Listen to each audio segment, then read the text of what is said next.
You're listening to the Quint's podcast.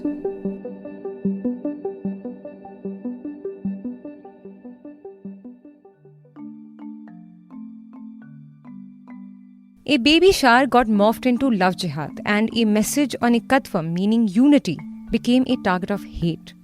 The Tanishq controversy has become much more than simply an advertisement facing backlash online. Instead, it's become a running commentary on intolerance. On 12th October, Twitter was flooded with hashtag boycott Tanishq tweets. Why?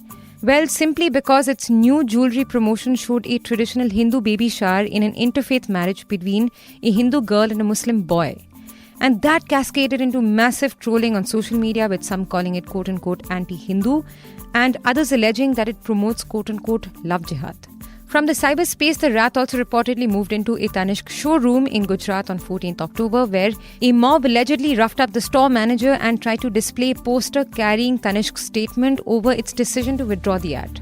Despite Tanishq taking down the ad, the criticisms did not die down. After the ad was retracted, it was the supporters of the ad that criticized the company's actions, saying that Tanishq caved to trolls' hate-mongering and did not stand up for the secular message that it put out in the ad in the first place. So what message does Tanishq pulling down the ad send? More than advertising guidelines or consumers, do brands now need to be mindful of troll sentiments? And going forward, what does this incident mean for those in the industry? In this podcast, you'll hear from brand specialist Harish Bijoor, Santosh Desai, a columnist who writes on media, popular culture and consumer markets, and Iraj Faraz Batla, the executive creative director of DDB Mudra. You're tuned in to The Big Story, the podcast where we dissect the headline-making news for you. And I'm your host, Shorbori. Within days of its release, the jewelry brand Tanishq withdrew its new advertisement, saying that it was deeply saddened with the inadvertent stirring of emotions. It said, and I'm quoting its statement, quote, "The idea behind the Ekatvam campaign is to celebrate the coming together of people from different walks of life, local communities and families during these challenging times, and celebrate the beauty of oneness." End quote. So let's talk about the ad for a minute. What exactly did it show to trigger such a virulent backlash? The advertisement effectively shows a Muslim community preparing for a God Bharai, or a traditional Hindu baby shower, for their pregnant Hindu daughter-in-law. The daughter-in-law is escorted by her mother-in-law to the celebration, and when she's pleasantly surprised by her in-laws performing a ceremony that isn't a part of their religion, her mother-in-law says, and this is a rough translation, quote, "Isn't it a tradition for every home to keep their daughters happy?" End quote. Essentially, amidst a widening split between the two religious communities, the core of this ad appears to be a message of Hindu-Muslim unity. So why was it accused of promoting love jihad? The term has been coined and frequently used by Hindu fringe extremist groups to refer to an alleged scheming by Muslim men to convert Hindu girls through marriages. And it's not limited to the fringe groups. Even certain lawmakers and BJP leaders have often used the term love jihad.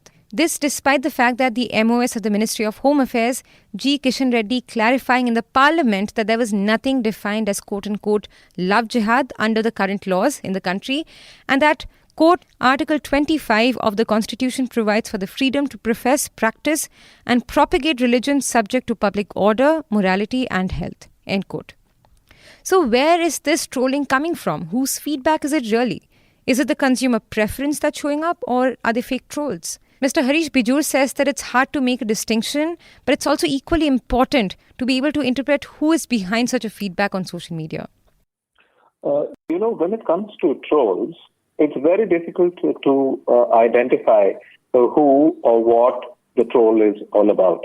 I do believe we need a social media market intelligence system which will help us distinguish fake trolls from real consumers.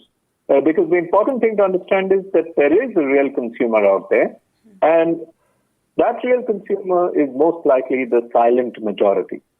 And then there are trolls who could be the vocal minority. Very simply, we must appreciate that any piece of advertising will elicit two sets of feelings, one for and one against. For an advertiser, it's extremely important to be able to distinguish where this feedback comes from. The people who say that I do not like it, are they real people or are they bots? And if they are bots, it's extremely important for the brand to say that, hey, listen, I think things are okay because real consumers are not objecting to it. But as of today, there is just no way of making out the difference between the two. Advertisements are not just about products. They've often proven to be a very effective mode of communication when it comes to shaping social consciousness. And this wouldn't be the first ad that depicted religious unity and faced attacks for its secularism. The Surf Excel detergent ad from 2019, if you remember, that was released before Holi, and the Brook Bond Red Label tea ad from 2018 that was made around Ganesh Chaturthi had won everybody's hearts with similar messages of unity in plurality. Yet, quite like the Tanishq ad, both these ads on Hindu-Muslim unity faced massive trolling and online boycotts. But those who are supporting Tanishq are pointing out the difference in the company's responses to trolls. Unlike Tata Group, the parent company that owns Tanishq, Unilever, the parent company that owns both Surf Excel and Brook Bond Red Label tea, did not retract either of the ads. And as this controversy erupted, it became a matter of taking a stand. While the brand decided to pull down the ad, keeping quote-unquote the well-being of employees, partners and store staff in mind, it upset many of its supporters who criticized it for bowing down to the hate-mongering. Actress Swara Bhaskar said in a tweet, and I'm quoting her tweet, quote, "Sad lack of spine and conviction. Numerous women and men get their threats on social media on a daily basis. They stand up to it. Unfortunate that a large corporate conglomerate is unable to gather the courage and resources to withstand a few days of trolling." End quote. Veteran actress Soni Razdan said, and I'm quoting her tweet as well, quote, "Dear Tanishq Jewelry, change your advisors. A few trolls do not make a country." End quote. And other than the brand, former chairperson of Tata Sons, Ratan Tata has also come under attack for not speaking out or taking a firm stand on the issue. The company's action has come under scrutiny about the larger message that their action is sending. Trolls and even some news channels are constantly at work whipping up an intolerant political environment, and people are asking for corporates to carry out their social responsibility in standing up to those who intend to stir up social tensions between different religious or communal groups. As Tanishq removed its ad, simultaneously we're also seeing some companies acknowledge their accountability. Recently, Palaji and Bajaj said that they would not advertise on news channels that quote-unquote broadcast toxic content and are accused of spreading hate. Mr. Rajiv Bajaj, MD of Bajaj Auto, told CNBC TV 18, and I'm quoting his statement, quote, "A strong brand is a foundation on which you build a strong business. At the end of the day, the purpose of a strong business is also to contribute to the society. Our brand has never associated with anything we feel is a source of toxicity in society." End quote. Now, although ASCII, which is the self-regulating ad body, forwarded its full support to Tanishq, saying that its ad doesn't violate any of the guidelines, the ad still remains retracted. So what kind of stand should Tanishq have taken? Santosh Desai, a columnist, talks about the kind of balance that companies should be mindful of.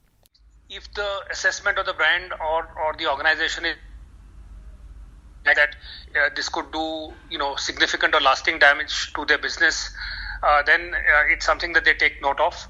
In many cases, trolls are ignored. I mean, the truth of the matter is that trolls tend to be very overwhelming in the immediate time frame, because they sort of, they're large numbers and there is a sense of something happening at that moment. But it's also transient. So in a couple of days' time, the news cycle changes and there is something else to be outraged about. So I think companies have to take a balanced view between making an assessment of what the damage is likely to be, whether it is transient, and also above all, I mean, if they take a position and they believe in that, because increasingly today ads are taking social positions. If they take a social position, they should do so with the awareness that they might attract trolls, and they must have thought through what their actions are likely to be before they embark on that course of action. I think this is not the India that existed a few years ago, and I think there is much more fear. There is much more pressure that is exerted on all forms of communication. And there is a certain dominant political narrative which I think is muscular and assertive, and which makes its presence felt.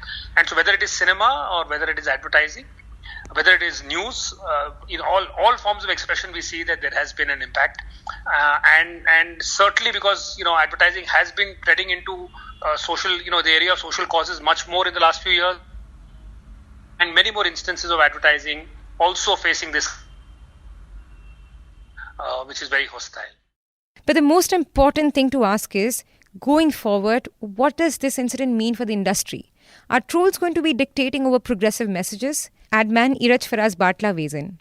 So today I was in a client meeting and somehow the conversation came to this Tanishq ad. And we wondered whether we would have released one of the ads that we did in the past about this Hindu-Muslim unity. And we wondered whether we would have put it out in times like today. And we weren't sure. And this ad, and it's directed by a friend and a classmate, Joita Patpatia, never looked one bit controversial to anyone in advertising. The advertising industry discussed it from the point of view of whether it's well directed, it's a sweet moment, lovely use of music. And now we are wondering how this kind of a story has pressed some wrong buttons. So advertising, and for that matter Bollywood, often mirrors the society. Sometimes it inspires, and sometimes it even drives change. But this is a time to wonder whether Myntra or Fast Track would have spoken about LGBT acceptance today, or whether Tanishq would have done that ad of an elderly mother getting married, or whether a movie like Amar Akbar Anthony would have released in today's India. If you like listening to this episode, please subscribe to the Big Story playlist for episodic updates. We're live on Apple, Google Podcast, Spotify, JioSaavn, and most of the other popular podcast streaming platforms. For other podcasts, please log on to the Quint website and check out the podcast section. For any feedback, shoot an email to podcast@thequint.com.